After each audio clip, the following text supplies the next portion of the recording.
alcohol for a long time. And you'll get more stuff done too. I'm pro drinking. This is not. I'm not about to go on a sidebar rant here about not drinking, but like that is. I think it's a big one for a lot of people. Oh, I definitely cut down significantly when I moved to town. Well, I think the reason why I cut down is because I used to live in New York City where you didn't drive, and then I got to a place where you had to drive around, and I was like, oh, I cannot continue to drink at the same level and then also drive my car home. So I was like, yeah, we're going to balance that out by not drinking as much. But then I was like, oh, I've saved all this money. I'm going to keep that going. Yeah. And then people are like, when I got pregnant, people were all like, oh, is it weird not drinking? And I was like, have we met? I don't think I've had a drink in 6 months. Like, I was like, no. Why would you spend your money on that when you need 4 wigs, is all I'm saying. I think that's primarily the reason I couldn't get rid of my car, is just all the props that I have to continuously build or buy and bring to the theater. Right. I don't know what I do with that. I could probably bring the, like, cut your body in half thing on the bus. They'll let you on with that, right? Probably. Oh, my God. Just me in a tuxedo and a giant sawbox. If only we can follow you with a camera. I think there's a list for me of, like, if I get fired from work, what are the things I can cut out of my life immediately to make sure that my money can last a little bit, so I can find out and so there's like the list of just like, Netflix and, cut off the internet or whatever. Sure, all those things. Yeah. And those, I don't know, there's been points where, like, at my office, they're like going around like, hey, we need people to leave at 3:00, and they don't ask you to leave at that time, and you're like, that means people are getting fired. Am I one of those people? And then you're just like, maybe I can use this to launch something else. And so I know a lot, like, there's things in the back of my mind where I'm like, if I get fired from my job, this is what I'm going to do. Yeah. And you just kind of need that kick to do it sometimes. But, if you're living a fluffy life, then it's just like, let's have fun and do comedy, but not. I've always been glad that the only marketable skill I have is to do theater. Because I've had lots of day jobs then, and I was like, I can easily let this go because I'm really not great at this. So I'm way better at the other stuff. So it's like, hey, I don't know how to do other things at that point. Right. Now it's like I'm, a couple years from 40, and it's like, well, this is my skill set. I hope you want to pay me to do it. So thankfully people do, so it's pretty good. Oh, that's funny. So you said you got bit by improv in the early 2000s. What was your first experience with it? So I was doing production work. So I was at LSU in Baton Rouge and met some people that we are doing a sketch comedy TV show with on Tiger TV. We had a sketch comedy show every Tuesday at 6:00. They played it in the cafeteria. They played it on the TV station that was all over the campus. Right. But we would throw parties in the cafeteria to get people to go and watch it. And we worked our asses off on that show. That's where I met Brock Laborde, who now is one of the co-owners of the New Movement, which is how we all know each other. Mm-hmm. We launched a plan to go to LA to get a sketch comedy show on television, to go there and that was the goal. And then right around this time, the Louisiana film credits kicked in. So it was like Louisiana did something that was really badass, and its status not there anymore. It may come back, but that's a different podcast. The Louisiana film credits were like, they wanted people to come to Louisiana and make their movies, and it was tax-free, and they just made it really easy so basically all these productions were like, we're going to go film this in New Orleans and save a couple $1 million. And the production scene just blew up. So we all said, let's go back to New Orleans, let's work there for a year or two, meet a bunch of people, save a bunch of money, then go to LA. So that's what we did. We all got these crazy production jobs. There wasn't enough people working the job, so we all climbed up the ladder really quickly. I was a office PA on a Lifetime show, and then 6 months later, I was an art director's assistant on a Jerry Bruckheimer film. Wow. So there was not enough people to do the job, so a lot of us just climbed up the ladder really, really quickly. But then we got swept. The dark side of that is that we were all like, we have a ton of money. We are meeting all these wonderful people. We're getting a taste of this Hollywood South vibe, and we stopped making things. We all stopped making videos. We just stopped creating things. I got kind of frustrated. I was on a VH1 show called Motor Mouth. I was a production assistant, and someone on that show, his name was Ryan. He Ryan Ramos. I always gotta give him a shout out in case he listens to something, because Ryan Ramos worked on a hidden camera comedy show on MTV, and that was kind of one of my. If you would have asked me back then, what's the dream job, I would have said whatever, like one of those hidden camera shows, because I thought that was so. I thought I could pull it off. I just thought it looked difficult, looked challenging. And I just thought it would be a lot of fun. I asked him how to get on those shows, and he said, "Oh, those are all improv people. Like every hidden camera show you see, those are all improvisers." Oh, yeah. And I was like, "Well, what is that? You know, how do I do that?" And he said, "Well, you got to move to LA and take improv classes." And then I said, "Okay." And we were in Omaha, Nebraska, and he said, he said, "Well, there's improv classes like in New Orleans. Do those first, and then go to LA." So I said, "All right." So I went to the hotel, business center. On a really shitty computer, and I pulled up a website that had a very. It was a questionable website. It was not good looking. It was clunky. It was weird. But they were improv classes that I found in New Orleans, and so I called them up, and they were like, "We have a class starting next week."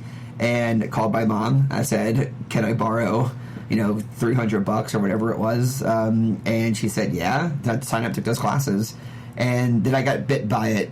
I mean, I loved the people in my class so much. The structure of that improv theater was questionable. It no longer exists, but it was. I learned a lot about how to not run an improv theater from my experiences here. But I'm also very grateful that it existed. I met a lot of people that I worked with for a really long time, and I just got bit by it. But that's to bridge this story with the one I told you 10 minutes ago.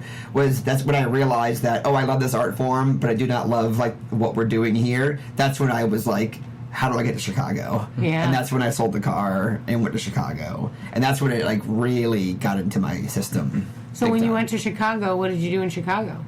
I did the Improv Olympic intensive, the one that's 5 weeks. That's like 6 hours a day for 5 weeks. Awesome. And I had a black and white composition notebook. Every day after class, I would write down every single thing that we did in class that day. I still have this notebook, so it's like week 1, day 1, warm up. Week 1, day 2, extra. I had everything in there. I wrote down the things that I thought I was good at, things I thought I needed to work on. I mean, I obsessed over it. I also was super broke.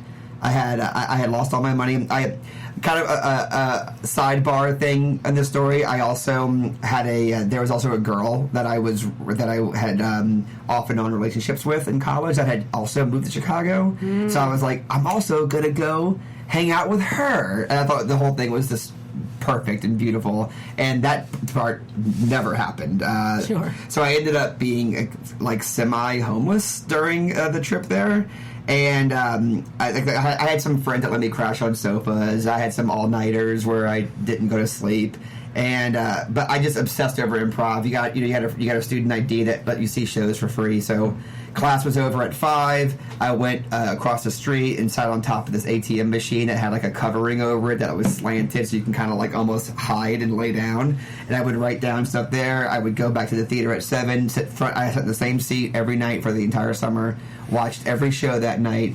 Found a place to go crash later on, and that was that summer. That was like 6 weeks of just hardcore doing that, and that's when it was like, I want to do this forever. And I also was super bit by I think I had this disease I think it's a good thing, but it's also kind of like a disease in a way where it's like whenever I do something that I see something that I love, or I am a part of something that I really enjoy, I am almost always like, how do I, like, what's my version of that, like how do I do that?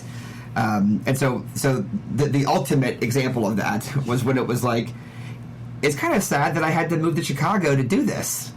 Why can't I, like, it's sad that I can't do this in New Orleans. Like, and my class was full of people who were just like, I live in Des Moines, I live in Tulsa, I live in Phoenix. I love, like, Chicago's also badass. I love Chicago, and Chicago in the summer, it will get you. It is great. So everyone, of course, was like, well, I want to keep doing this. I guess I'll move to Chicago. And I was just like, man, it would be so dope if we didn't have to move to Chicago. Right. So then it was like, the game plan was, I'll go back home to New Orleans and help make this happen there at that theater that I was a part of. That was very in early stages. There are some openings. I thought there were some openings for some leadership positions in this theater. I thought that my experience in Chicago could come back and I could come and help. I was already like, oh, I've never seen a 2-person show before. I want to do a 2-person show. Oh, I've never... They do this weird format where it's like an all-star thing with people telling us, I want to do... I had all these ideas, and when I came back and pitched them to the lady who ran the theater, she was just like, yeah, no, we're not doing any of those. It was very much a dream killer.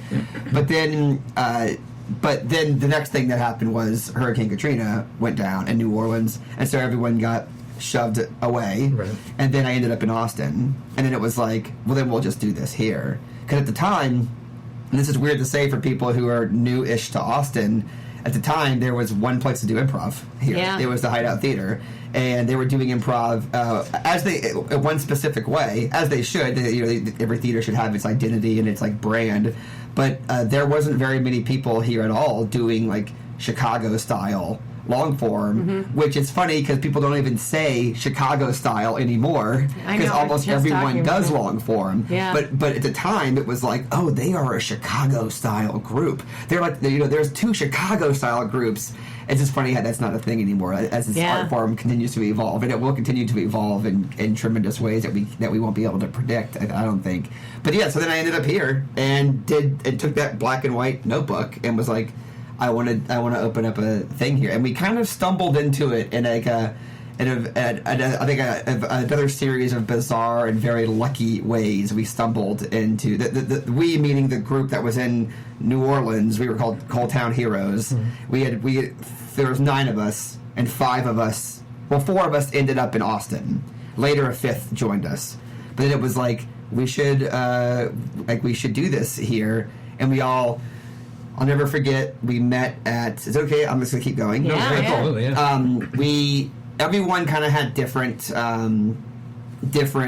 what am I looking like kind of goals, like long-term plans. Like one person was like, I want to be an actor. One person was like, I miss living in New York. Another person was like, I don't really want to leave New Orleans.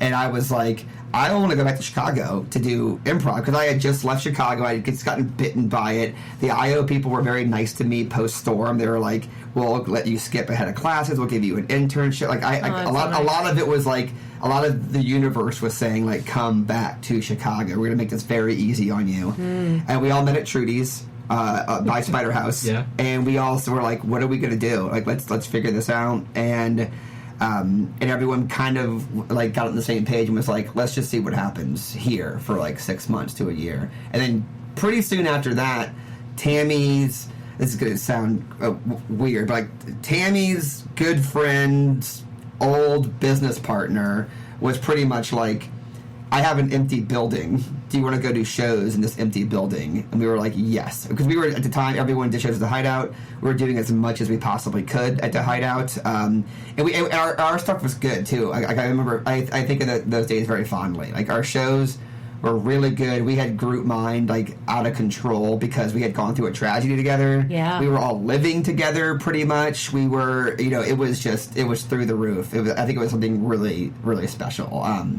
And we were also getting, the people were coming to our shows a lot. Something that we weren't used to in New Orleans because in New Orleans, the comedy was never really marketed properly, right. Which was a monster that I was also dedicated to slay, like, down the line. But people were coming to our shows. We were that New Orleans group. People wanted to see what they were about. The Austin Chronicle was very kind to us. The community was very kind to us. And then we ended up we had an opportunity to do shows in this empty building, which is right next to I Love Video on Airport Boulevard. It was just empty. There was just nothing there, and there was a storage closet in the back. And we were like, can we turn this into a theater? And then the owners were. It's funny to think about this now, but at the time, it seemed very, very unorganized and very like bizarre because they were like, whatever, like they didn't charge us rent, we didn't pay utilities, none of that. It was just like, sure, do what you want. I don't know if they knew how serious we were, but we literally cleared out we threw away most of the stuff back there, and we just turned it into a theater. And then it was like all of a sudden we had a theater that we weren't paying rent on, and it was very wild. And so then for the first time, Austin had a second improv theater, and also not only that, but it had a theater that was doing its